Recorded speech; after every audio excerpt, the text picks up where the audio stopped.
What is that that's leaking?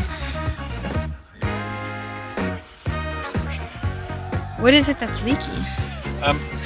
We've got a chainsaw that we keep in here, and this is the bar oil for it. The chainsaw had flipped over. I got it in a bag to help stop some of this, but obviously some of it's leaked out.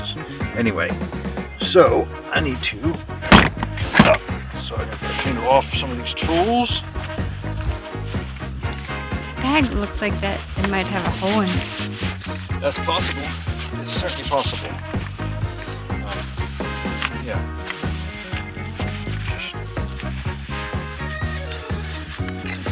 Off the tools. It's all oil. It's a bar oil, so it lubricates the chain going around and around the chainsaw as it goes over the bar and stuff. It's not dark like the other oil. No, it's very light. It's very light.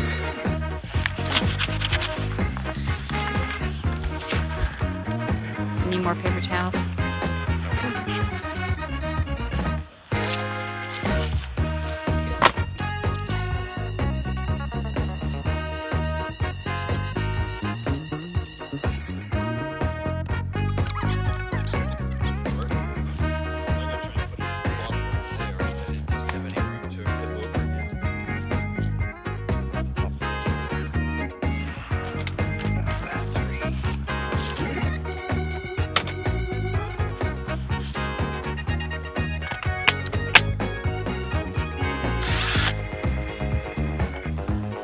Drill bit.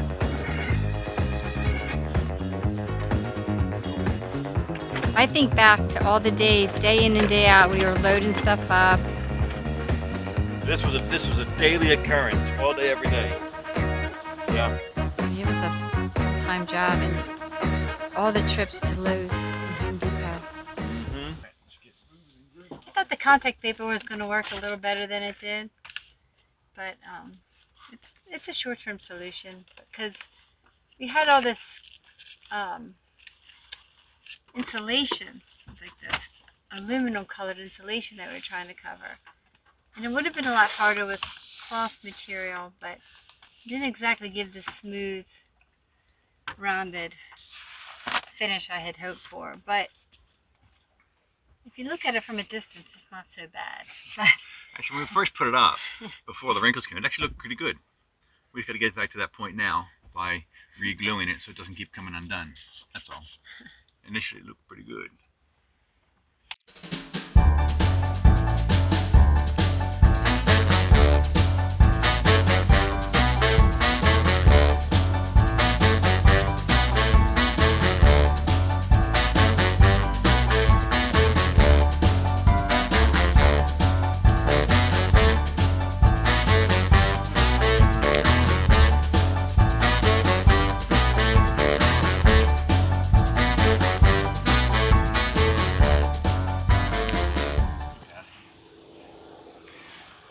So we're still having trouble getting this stuff glued.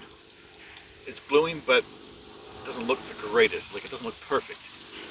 And Kelly has a perfectionist eye. She really is good at seeing things and finding ways of fixing them and to make things look perfect. And it's hard to make this perfect. So if you have any suggestions on how we can finish out this back section in a different way that could be made perfect, we're all ears. We're all ears. I know Not that even most, perfect, just like a lot better. because I know that most fan builds that we've seen, there's nothing here. They leave it as bare metal. Now for us, that's an insulation gap, and that creates a thermal bridge for either hot or cold to transfer through, and that's obviously not good, and it's very much a problem for us because in winter, like, our heads are here sleeping, and to have a thermal bridge right next to us is a bad thing. So we've tried to get around that, and so far it's worked perfectly. Having this reflective insulation there, and then having this, it has worked really well from an insulation standpoint. We're just looking at the aesthetics of how it looks and hoping we can do better. So if you've got any suggestions, let us know. We're all ears. Okay, so next part of the project is a small, I guess we're going to call it repair, and that is to the mirror here. So because this mirror drops down, we've got these two pieces of tape here that it's hinged on, and the tape on this side's been pretty good. This tape on this side's kind of been given away a little bit, and the mirror sometimes is cockeyed or coming off that hinge.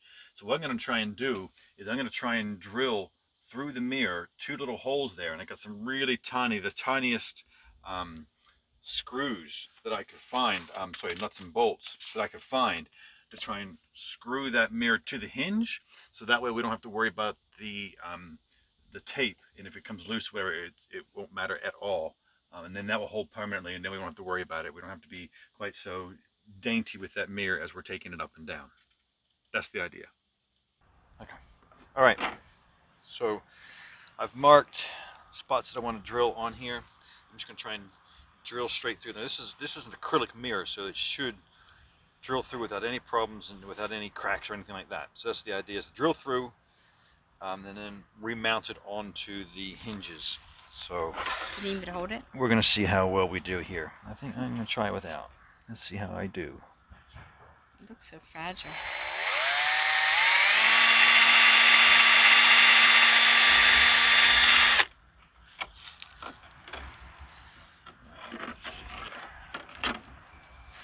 Do it where I can press down on both sides. Here we go.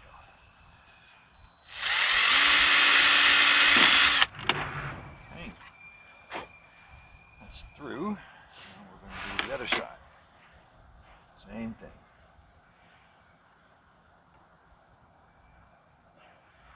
That little opening in that chest works.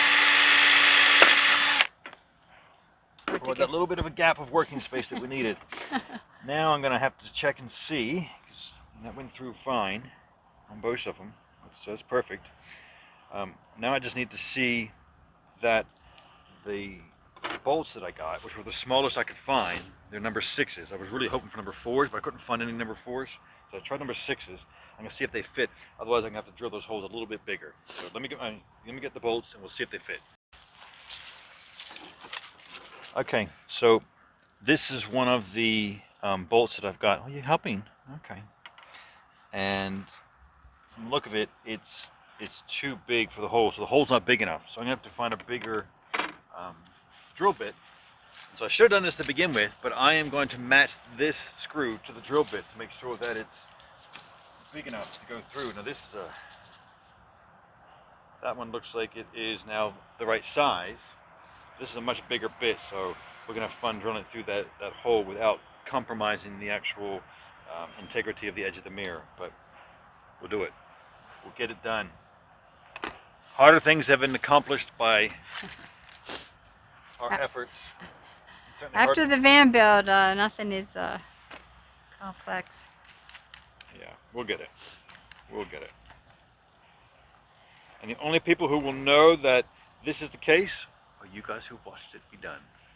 Nobody else will be able to see it and know anything. So, here we go. Again.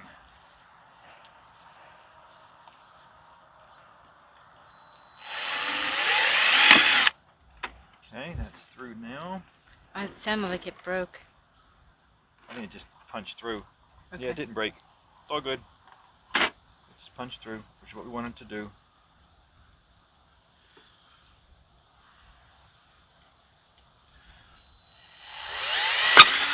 Same thing, just punching through. It's acrylic. Stomping make through, that squeaky, punching through. Squeaky noise. Now, get some of that debris out of the way. I'll make sure that these things actually fit through. Look at that. Fits right through as it should. I'm pretty excited. I've grown quite accustomed to having a mirror now. We went a long time without it, so now we have it. We don't want to give it up.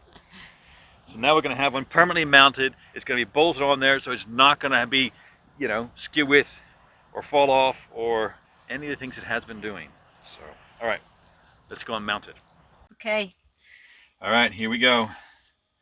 See how we can get this up. So these Wee little screws. go back onto here. So my holes are lined up enough to make it worthwhile.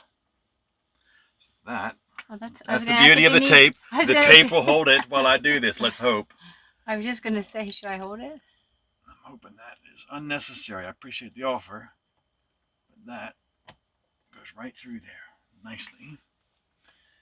Try the other side as well.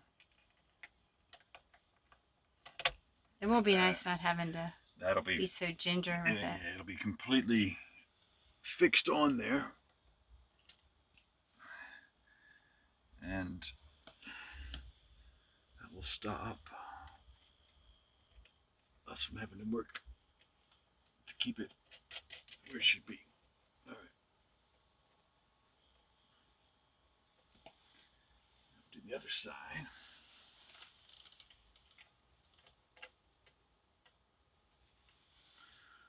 Put the nut on the back.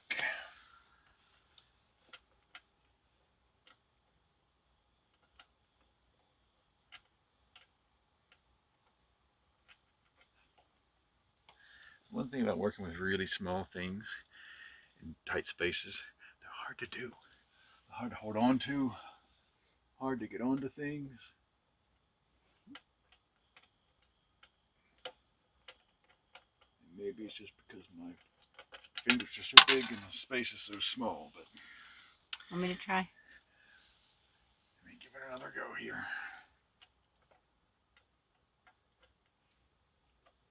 Remember when we were doing the electrical and I had to shove my arm all in the back? No, I couldn't fit at all. I was like, Kelly, I need your small hands and arms in here. And then it went. All right. So that's there.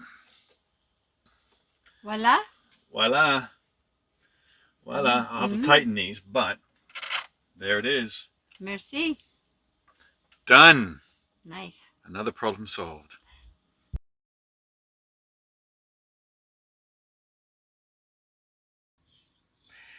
So I'm in the garage. This is an area of the van that you don't really get a chance to see very much because most of our storage boxes and things are in here taking up this space. And thankfully, we don't need to get in here very often, you know, just occasionally to take some of the storage boxes out to get something. But other than that, we don't really need to get in here. But I thought I'd take the opportunity while we did this to talk about an annual maintenance thing. Well, it's kind of a semi-annual. I'd like to do it twice a year. But it's to do with a water system. So this is our water tank back here. That's a hot water heater, and then all of our plumbing and stuff runs along here, up to the sink in the front, to the shower there, as well as our outdoor shower here.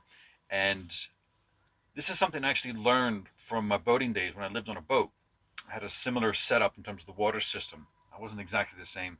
Didn't have a hot water heater and things like that, but I still had a pump and a tank. And one of the things I learned there was that you need to sanitize the systems occasionally. Think of it like your like a coffee maker. You know, you're every once in a while you're supposed to run vinegar water through it to help sanitize it and clear everything out to make sure there's no gunk buildup or any sort of a bacteria or fungal in the actual line. Same thing for this water system. And so I'd like to run a solution through there, preferably twice a year, once in autumn and once in spring. And I did it on my boat and it worked great, and I've been starting to do that here on the van. And I did that. So what I do is I pour a solution in through a water fill, I fill the tank up, and then I run all the taps, including hot water, hot and cold, so that every tap has that water solution or that solution that is killing anything in the line, whether it's bacteria or whatever, runs through all the lines. So every outlet has it done, including the hot water heater. And then I flush it, I fill the tank up again, and I flush it with clean water to flush out all of the cleaning solution. And then, in this case, what I did the other week, I did this, but I flushed it twice, just to make sure that there was no clean solution there, so everything is clean and right. So now when I fill the tank up again, so we got a full tank now, this is all clean, pure water, and all of the piping and all the taps in the hot water heater, everything has been flushed perfectly clean, so it's all got good water in it now, and there's no either bacteria buildup or mold or mildew or any of that kind of thing in the lines, and it's good to go. And I prefer doing this twice a year, but this is the first time we've actually done it. And I did it because I felt like we needed to do it, not because I noticed anything in the water or in any of the taps. But it needed to be done. It's been done, and that is a regular and an important maintenance thing for our health as we then consume water that's coming through these pipes.